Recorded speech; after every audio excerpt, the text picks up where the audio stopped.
Hey, Facebook. Good afternoon. So it is another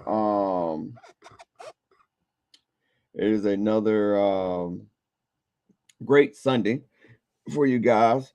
Oh, I am tired. After I do this, I am going to lay down and take a nap before I start cooking. But if you don't know, the title is men's health. Not only that, we got to give the gift card away. Crap, I don't have the. I wanted to read the story. I may be able to do it. Let me see. Hold on. I wanted to read this person's story. The winner. Communication. Let's see. Inbox. I think I may have it. Hey, how you doing? And why I Well, I'm looking for the winner's information. There it goes. If you guys can share, I would totally appreciate it. Good morning, Michelle. Um, I think I can't speak for every man, right?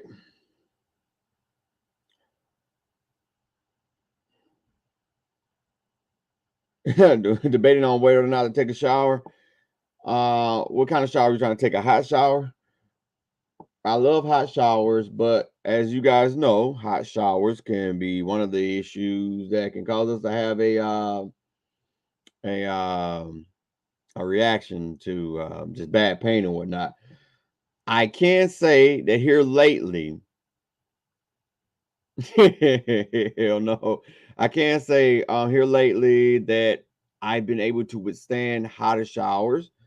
After I figured out I had gout, and I've been taking medication for gout. Um, but I um I want to talk to the men, you know, not just because I am a man, a male, whichever one we want to call it, but I want to express how important it is that the difference between all right, so let me go back. Let me do a little history, right? Um my studies with MS when I first got diagnosed, I came across information that stated that males were diagnosed more than females back when MS was um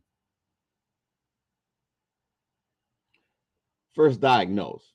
I guess that's the way you can say it. First diagnosed. Um and so there were more men being diagnosed than women. And I personally say, well, it's not all lies. um, I only say it was probably that back then, only because men were a little bit more important, and because it was like in the I want to say 1800s. Hold on, I can tell you first diagnosis.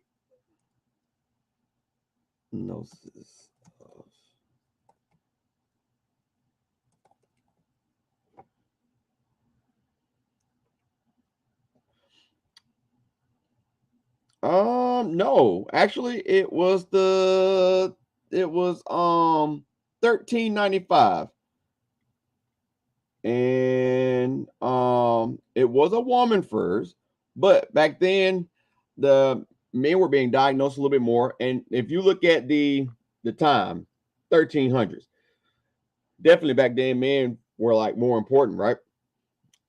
Not really, everybody's important, but men were first in a sense. So I can see them going to the doctor more or having doctors diagnose them.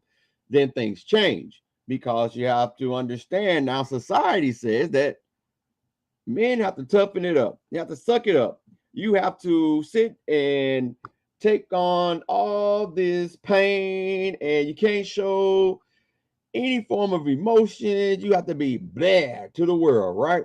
So I can see how the balance of being diagnosed has changed from being less men to more women now because men don't go to the doctor.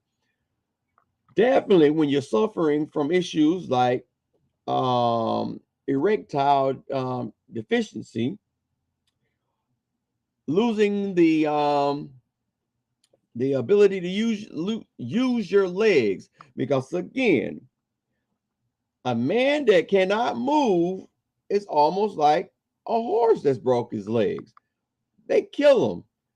And figuratively speaking, that's how the world see men. If a man can't do work, if he has two legs and he's walking, a man should be able to do anything. And that's how they pretty much look at it. Now, it's not taking anything away from how the world treat women, but I'm just talking in the when it comes down to men health, you have less men going to the doctors because we have been told, suck it up, man up. And the only way this is going to change is men have to change this. Men have to change this definition of what a real man is. And I'll tell you, if nobody else tell you, as a man, I don't mind crying. I don't mind attaching myself to my emotions. It doesn't make me soft. For me, it makes me stronger because I can express myself not only to my loved ones, to people that I need to express myself to, meaning like the doctor, so that I can tell if this doctor is really seriously trying to take care of me, for me, or worry about themselves. So then I need to go change another doctor. Um, Having attachments to my emotions allow me to sympathize with my kids. You know, I'm not going around and telling them to man up. You can't cry. So, um, third leg. Yeah. So, I had ED, and I've known a lot of folks that had ED dealing with multiple sclerosis, but they're not going to say anything. Men, for that, men put so much emphasis on being able to use their third leg. And if it's not useful, again, that's another thing. Like, we're dead. We're no use. And that's not true. Um, these are stipulations we put on ourselves, not only society. And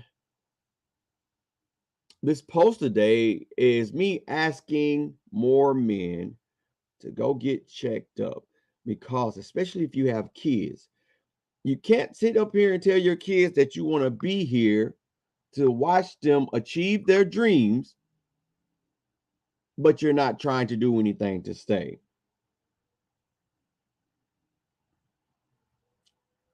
You don't even have to go to the doctor to take the medication, but going to the doctor to figure out what's going on with you, to take even a holistic approach. Miss Michelle says, I post this question to my Facebook, to my MS Facebook guys in my group. What was harder? Your very labor intensive job you held for years, maybe decades, or MS? They all said MS. And again, I can't speak for everybody, but I would say the reason why they say MS is because it has taken somewhat what we consider our manhood. We could probably equate MS as us being soldiers, which I'm pretty sure some of these guys were soldiers, are soldiers, and we go over into a war and we come back and we've lost a leg, we've lost an arm. And 9 times out of 10, unfortunately, when we come back, well, when our soldiers come back, they are not welcome with open arms. It's the truth. veterans are not treated with respect like they should be. It's almost like our government looks at our soldiers as, huh, well, that's one down. We just replace it with another one. So MS looks at us the same way. And so once we get to a position to where, dang, I can barely walk, I have to use a cane. I'm not a protector. I can't work. I'm not a provider. And don't let you get diagnosed to a point that you can't receive Social Security or SSI. Again, the world has stated the only thing that a man could do is protect and provide. So when you take either one of those away, in so many words, man, shit bricks. They don't know what to do with themselves. They're lost. A lot of men aren't taught that the world means more and needs more from you than just bringing home the bacon or protecting. And I pray that men can start understanding that we are emotional creatures as well as women. We have to stop separating ourselves and thinking that us being hard is the way for us to live. Michelle also stated that much love, female MS patients go through this as well. You're definitely right. Is across the board is everybody. To be honest with you, if you want to really be honest, across the board is everybody. And once we get diagnosed, our lives change. And I hate to keep kicking a dead horse, which I call society, but society has created a norm for us. A norm for us is us walking up straight, us having a job, making other people rich. And if we can't do that, then we're not normal. So when we end up with a disease like multiple sclerosis that prevents us from being normal, we lose it. And this is a hard thing for men. Again, I can't emphasize how hard it is when a typical male can't provide and can't protect. And there for a moment, I was that particular that typical male where I'm only getting $430 on my Social Security. I can barely walk.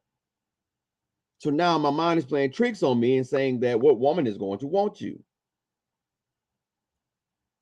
Why are they going to waste time? Because society tells a man that, hey, if he can't protect and provide, she's not going to pay attention. And me, I've always wanted to be married. I always wanted a family. I always wanted the kids. I always wanted to have kids. So how can I do that? Because again, society also tells a woman, hey, don't take care of a man.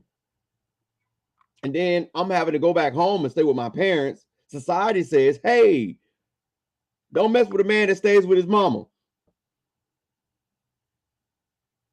You know, they don't break it down and say, but you can talk to him if something's going on with him medically and all this. No, they don't explain it.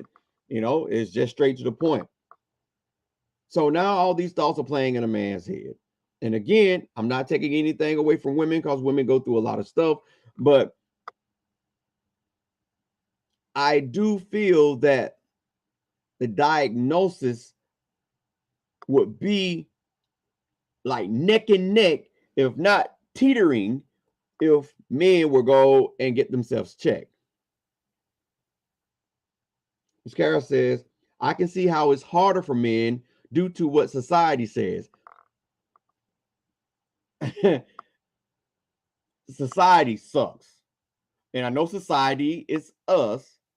We suck because some of the stuff that we believe and some of the stuff that we impose on each other is awful.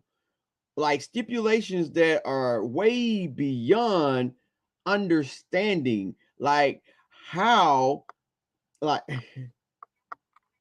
I was just talking on a radio show that I'm a part of, that the vows the vows are supposed to be very important in a marriage, and a part of those vows are through sickness and health. Do you know there are a lot of people, including male and female, that find their partner in a situation where they're ill and they can't do anything, and that person says, "Oh my gosh, I didn't know that this was going to be like this. I can't do it. I need to check out." Do you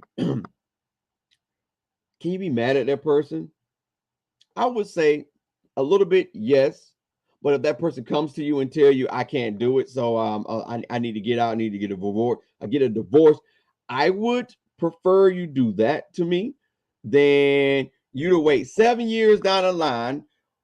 I got animosity towards you now because you've been treating me like crap, because you knew that first time the doctor told you that I was going in a down spiral, and you just treated me like crap for years. I think that hurts worse. I can get over you at the very beginning saying that I can't do this.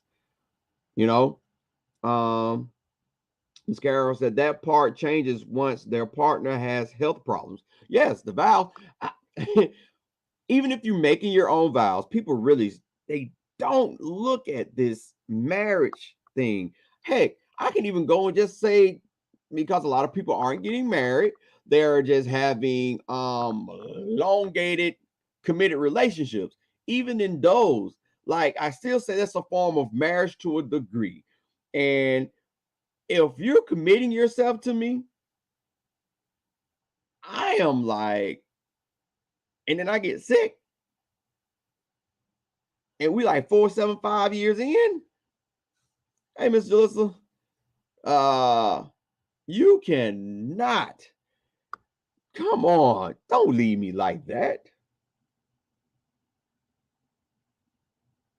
Yes, it is very disappointing, and it is something that needs to be talked about. I mean, globally, this is something that needs to be talked about. Ms. Michelle said, yes, everything changes. Reality is too much for some. It's sad. You want to know why? And again, so I'm going back to this men health.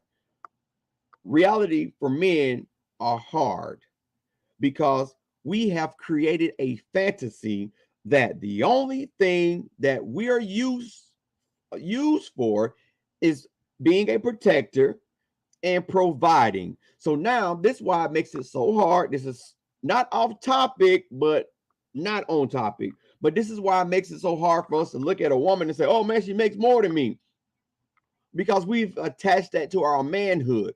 We've attached our penis to our manhood. So if I can't use my penis, what am I going to be used for? Society has egged this on with women. If he's not good in the bed, if he cannot provide for you, if he cannot protect, you don't need him. Find you another one that can. This is the stuff that we place on ourselves. And so these are mind games that circle in our head. And so I go back to myself. I had gotten to a point to where who is going to want me? And so I stayed in a marriage longer than I needed to. I had gotten better, and I plucked myself out of being better and placing myself right back into hell, because my mind was like, nobody's going to want a male with $430 a month income, staying with his mom, can't work, don't know if he could protect, because at any given day I could be stuck in the bed. So if someone comes in the house and try and rob us and I can't do anything, man, what the world gonna say? Dude, you failed your family as a male. What were you doing? Paralyzed in the bed. Dang. And not trying to be funny, but again, that's how the only way that's going to change is we have to change our thought process. Because at the end of the day, who is society? We are. You are. We have to change this.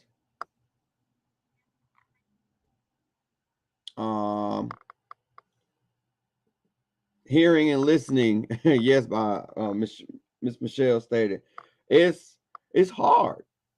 It's like, and it's so sad that reality is the truth, and reality is what we should be living, but we live more of a fantasy than anything.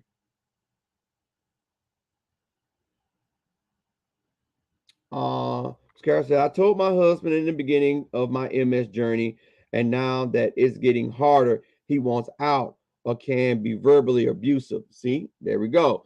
And this is on the standpoint of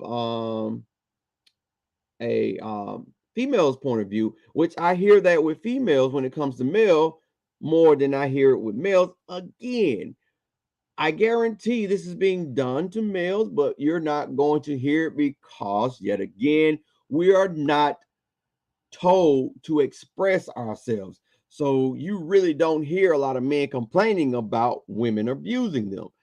I was abused, verbally abused. I should have left my marriage way before, and I can't blame her. I'm not mad at her about that because I stayed. So that's another thing. Again, men, you can't sit up here and because society tells you that you're supposed to be this way and you're supposed to be that way. And if you start feeling sorry for yourself and wondering why you're not being treated respectfully like a man, when we're in a situation like we're in right now, we have to change our thought process. We have to look at our values different. It's the same thing that we try to express to women. And I am so sorry, Miss Carol, that you went through that. That's like a sad thing. Um, I don't like hearing stuff like that. And Miss Twins 719, also verbally, physically, and mentally. Again, like, and you know, it was even sadder. I have to throw this in because it seems that people, it ain't just Christian, it's church going folks. A high percentage of church going people are mostly the ones that act like this. And I'm gonna throw it out there. I might not be talking about you guys, but and if I'm stepping on your toes, I'm so sorry, but it's the truth. A lot of church going, regardless of what your religion is, for some reason, they have been coming more harsh with how they treat people. And I just don't get it. But that's neither here or there. As Carol said, I used to work on an MS support line, and there were men that were abused by their wives. Yes, I believe that. Again, you're not going to hear it a lot because our main job, and I just did a live about the traditional wife, and doing my research for that live that I did about the traditional wives, women titles, their hats that they wear in the family, in the household, is just off balance.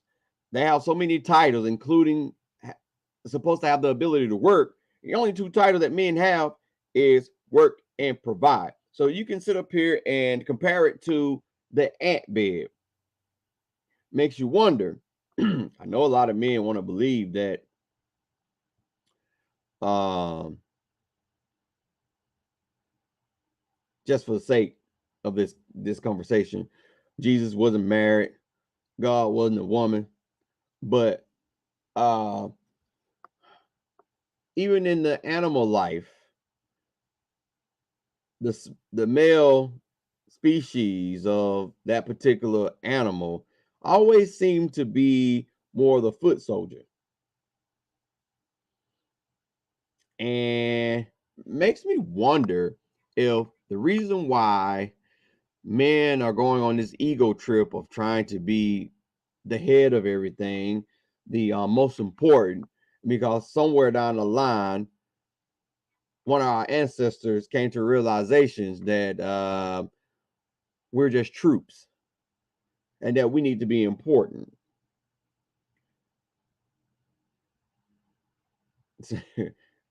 It's just a side story, a side thought, but um, I don't know. I just think it's sad, and I'm glad that I got out of that. I'm glad that I got out of that belief that no one would love me because I'm a man that was having issues with working, issues with walking, issues with providing sexual pleasure.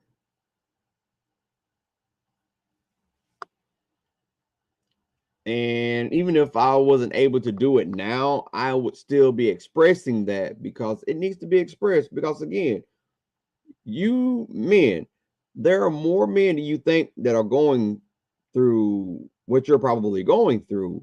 And you know what that door opens? It opens the door for that person to say, hey, dang, I'm not alone. I can talk about this. That's what testimonies are. You know, a lot of folks run away from testimonies and talking about their past because one, they may feel ashamed about it because yet again, the world tells us the best thing to do is to be ashamed of everything that you do and don't talk about it. So now no one is learning anything. No one is being brave enough to sit up here and say, that happened to me and I need some help. And it seemed that you found someone to help or something to help. So can you help me out to get where you're at? That's what this can do. Nope, nope, nope, nope, nope. Man, I cannot tell nobody that I can't have sex until it's time for me to have sex. And then the woman is like, so what's going on? Give me a minute, give me a minute, give me a minute. I couldn't get it up. It's just what it was. Um, Now I can't sit up here and say once it came back, I was happy. But me not being able to get a hard on did not make me less than a man. I think my main concern was not being able to work. Because again, I'm being forced to go live back with my parents. And at that time, like I stated, I was only getting $430 a month. How can you live off that? You can't. And the government don't care. Oh, they're secured. They are secured. So before I tell you guys who won and read off her story, because it is a missus, I want to end the conversation with men. We got to do better. We got to stop worrying about us, meaning society, what us thinks about you not being able to walk, you're not being able to perform in the bed as of right now, um you not being able to protect as of right now, because that doesn't mean that it's not going to change. We got to stop allowing us to make you feel embarrassed from trying to make yourself healthier.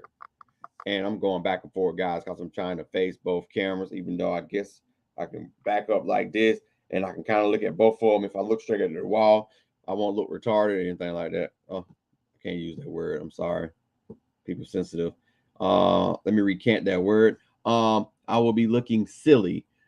But I guess it's kind of close enough. I could have pulled it over, but anyway, um, let's get to this story. All right. So the winner of the $100 Visa gift card care package is Miss Nicole Coulter. I think that's how you pronounce that. Coultr. All right. So Miss Coulter is a 40-year-old single mom of 6. She was diagnosed with MS in 2003, which she was just married for a few short years to the love of her life. She states we had been trying to have a baby for a few years. At that point of being diagnosed, my whole world came crashing down. Not only did I have MS, no clue what it was at the time, but my doctor told me I have fertility issues and couldn't continue to try for our baby. I quit trying to convince and started DMD. What is DMD? I've read this darn thing over and over. DMD. What is it?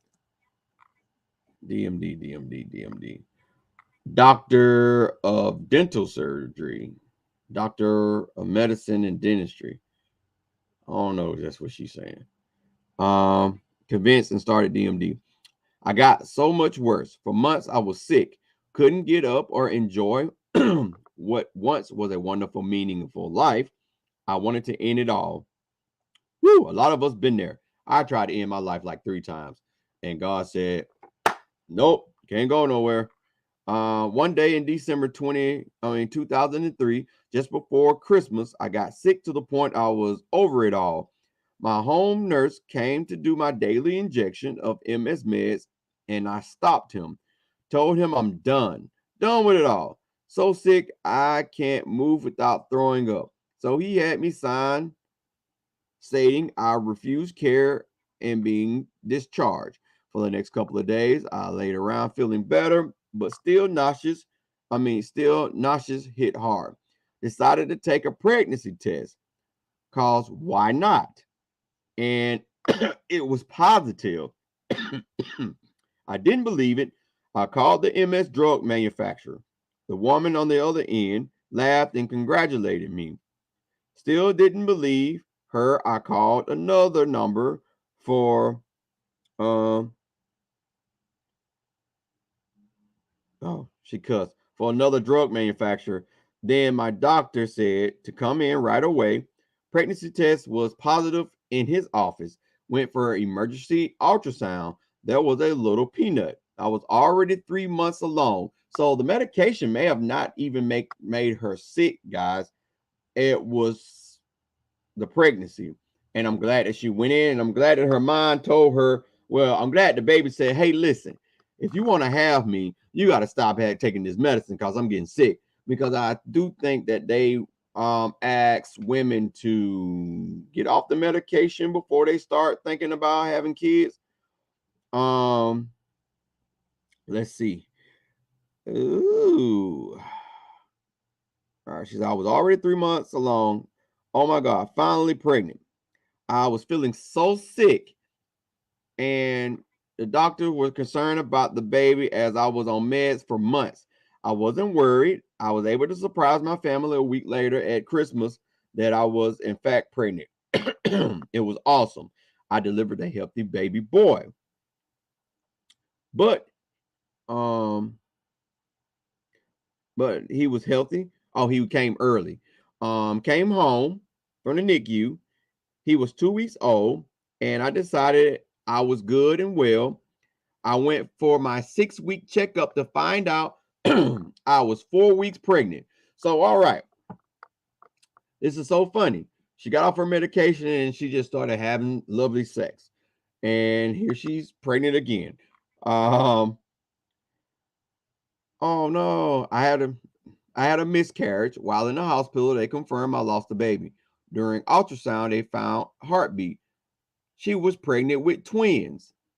I lost one and was told due to medical issues I would lose the second baby. I was told to come back for DNC in 2 days. My doctor told me I've been starting DMD again in a week. I didn't go in. Although I had some issues throughout pregnancy, my strong baby girl somehow made it through and was born by C-section at 37 weeks. So she had 2 kids. She lost one of her twins, but she had the other. I had my dream come true. I'm a mom of not one but 2 babies. 9.5 months apart. My MS stayed in remission for years. I did start back on DMD, but had bad reaction to each medication. Um, I didn't give up this time as I had two beautiful reasons to fight now. I stopped all DMD. After a few weeks, we decided to try for another baby. With fertility issues, the odds were against me. I didn't conceive. I ended up with tumors and had to have emergency hysterectomy. I was heartbroken. I prayed I would get to experience pregnancy again, but it wasn't in her cards, right? My MS showed its ugly face. I got sick, unable to walk, talk well, do much of anything without help. I felt myself giving up. Again, I was in an abusive relationship. I literally only had my children and no family around. Wasn't allowed friends. This is sad. I felt like my life was over. One day I got a call to take my sister two kids due to my sister abusing them. I took them in as my own at age 3 and 5. My sister kidnapped her own kids and disappeared. For close to 3 years, I feared the worst. Long, sad story. I never gave up trying to find my babies. but I got the call I waited for. Children's Aid found them and had all three kids in separate foster homes looking for me. Wait, three kids? Yes, my sister had another baby few months back. So I, of course, said I'll take them. Then COVID hit, stalling the process. All we needed was a court date, but we were told it could be 2 years now. No, I fought, I researched, I found a way to get them home without court. I needed to become licensed. I needed to become a licensed foster parent. So I did just that. Jumped through hoops on fire and blindfolded. I got my three babies home after only 4 months. Oh, it gets better. So a month after they all moved in. I signed to make it official that I would plan to adopt all three when it was time. Then society called emergency meeting. I was told sister was pregnant and would have baby at Christmas, and would I take baby too? Yes, yes, but MS was not being nice. I was so stressed it was messing with MS. I decided to, of course, keep all the siblings together and agreed to take baby number 4.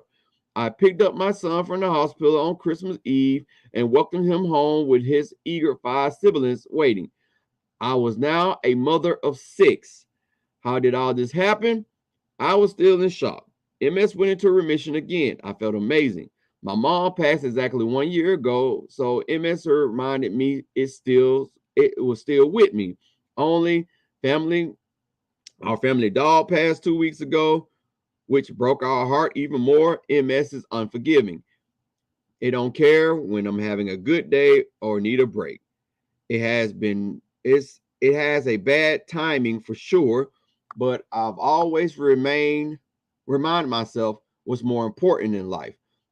I still get reminders that I have MS, but I don't and won't back down. I am a fighter. I have 6 amazing, beautiful reasons to keep fighting daily, and I've never forgot that. Some days are a struggle since I decided to leave my narcissistic ex, but it was what was tearing me down. Today, I have a beautiful home, 6 healthy, beautiful children, ages 2 through 15, and I'm proud to say I made it.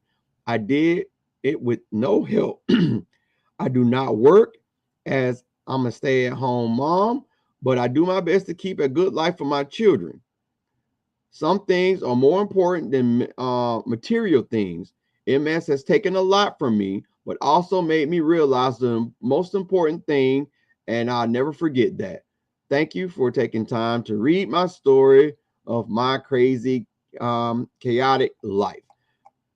Um, as you guys know, I put the hats in a bowl and I pulled the names out, but it was cool that I got her because that story for me was um a great testimony on how, excuse me, the medicine I'm taking give me cotton mouth, and so it makes my voice a little deeper than what it is. And I don't know if that's sexy or not, but but it was sad but amazingly great at the end because she didn't give up and she still hasn't given up. And so I even go back to men, bruh, y'all gotta stop, man. Like, stop beating yourself up worse than what MS is already doing, because MS is waiting in the shades saying, "Oh yeah, I can't wait for this. Let's go." You know, we don't need that. You're gonna make it worse. So, Miss Nicole wins the $100 Visa gift card. She has to Sunday to reply back to our email of her winning, and if not, this goes back in and I pick another name. But still go to the website, guys, to fill out your information to put your name in the hat. If you don't have the email, not email, if you don't have the website page, just reply to us and we can send it to you. DM us and we can send it to you so that you can fill out your fill out how MS has affected you, good or bad. It doesn't have to be long. It can be long, short, to the point. It basically puts your name in the bowl, a hat or whatever for you to be able to win this. So every time we raise $100 from off of tips from our two businesses or just donations from events that we do, I give away the Visa gift card care package. We're trying to make it. We're trying to get it to the point to where we do more than just a card. You do get an MS bracelet with this as well. We're trying to also implement personalized shirts and whatnot. It's just the money's not coming in as of right now as fast as we want it, but we will get there. So let's be patient with us, guys. I really know that a lot of us are in financial binds, including myself at times, but this is my tithing. This is my blessing to other people. So, yeah. And for you guys that are watching, I totally appreciate it. If you know any men that really need to hear this episode, please share this either on Instagram, Facebook. This is on YouTube as well. So if you want to subscribe, which it does help us, if you go to the YouTube channel, I Can Beat a Mess, and subscribe. That helps us as well. We're trying to get our subscription up to where the views and the money comes in on that, because that also would help. But with all that being said, I hope everybody continue to have a great day. And I will see you guys not next Sunday, but Sunday after next. Because you guys know that we're not doing it every week now. We're doing it every 2 weeks. Bye, guys.